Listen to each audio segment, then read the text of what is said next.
আমি আপনাদের একটা খুব গুরুত্বপূর্ণ বিষয়, নন্দীগ্রামের বিষয়টা এখানে বলে গিয়েছিল কি? এখানে বলেছিল নন্দীগ্রামে প্রার্থী দেওয়ার ব্যাপারে। আচ্ছা, ওখানে অভিষেক বাবু কোনো একটা জায়গাতে বলেছিলেন নন্দীগ্রামে প্রার্থীর ব্যাপারে নাকি আমরা কাউকে সুবিধা করে দিচ্ছি। বামেদের নেতৃত্বরা আছে, দেখুন আমরা আলোচনা করেছি। আলোচনার ভিত্তিতে প্রথম শর্ত আমাদের বিজেপিকে আটকানো, সাথে সাথে ওই শর্তের সাথে কি ছিল? তৃণমূলকে হারানো। তাই বিজেপিকে আটকানো, তৃণমূলকে হারাবার জন্য আমরা এই 2026 সালে নির্বাচনে মাত্র 30টা সিটে লড়াই করছি। কিন্তু বিগত 5 বছরে আমরা মার খেয়ে, জেল কেটে, কেস খেয়ে, আমাদের একাধিক কর্মীকে খুন হয়ে পাহাড় থেকে সাগর পর্যন্ত আমাদের সংগঠনকে আমরা বিস্তার করেছি। আমরা চাইলে এককভাবে 50 থেকে 60টা কম করে বিধানসভায় ব্যাপকভাবে ফাইট দিয়ে ফার্স্ট সেকেন্ডে আসতে পারবো, এই শক্তি আমরা তৈরি করেছি। কিন্তু আমরা 50-60টা সিট নয়, 294টা সিটে লড়াই করতে চাই।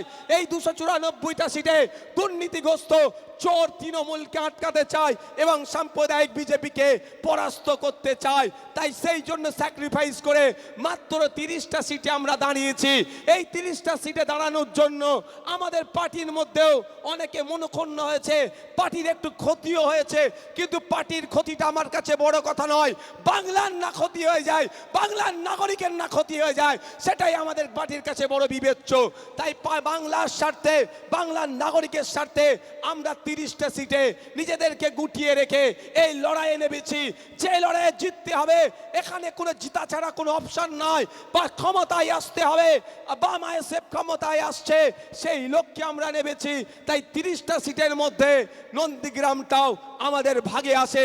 কিন্তু দুর্ভাগ্য, বামেদের সাথে আলোচনা করার পরও বামেদের একটা অন্যতম শরিক দল সিপিআই ইচ্ছাকৃতভাবে আইএসএফ এর সিটে ডবল সিট দিয়েছে।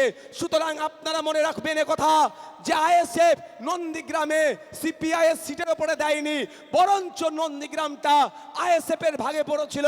বামেদের একটা শরিক দল সিপিআই ইচ্ছাকৃতভাবে ওখানে কাউকে সহযোগিতা বা যে কোনো বিষয় আমি প্রসঙ্গে যাব না, আমাদের সিটের উপরে ওরা সিটকে চাপিয়েছে। মাথায় থাকবে, আমরা কারো সিটের উপরে সিট দিয়ে ভোট কাটতে যাইনি।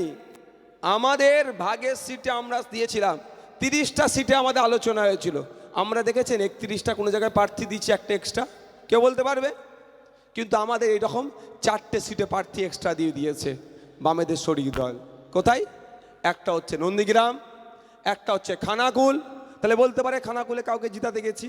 একটা মধ্যমগ্রাম, এবারে আমরা জিতছি মধ্যমগ্রামটা। খানাকুল ব্যাপক ফাইটিংয়ে আছে। 3 নম্বরে হবে তৃণমূল, সেই জায়গা তো আমরা পৌঁছে দিয়েছি। আর একটা হচ্ছে আপনার নন্দীগ্রাম, আর একটা বাসন্তী। এই 4টে সিটে বামেদের শরিকরা প্রার্থী দিয়ে দিয়েছে। বুঝতে পারছেন কি বলছি?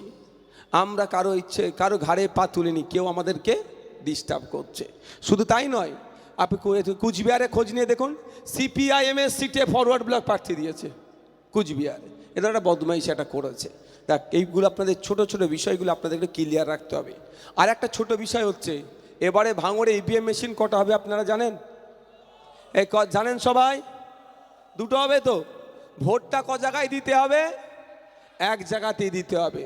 কিভাবে, কোন জায়গায় দেবেন? এসেছে ইভিএম মেশিন।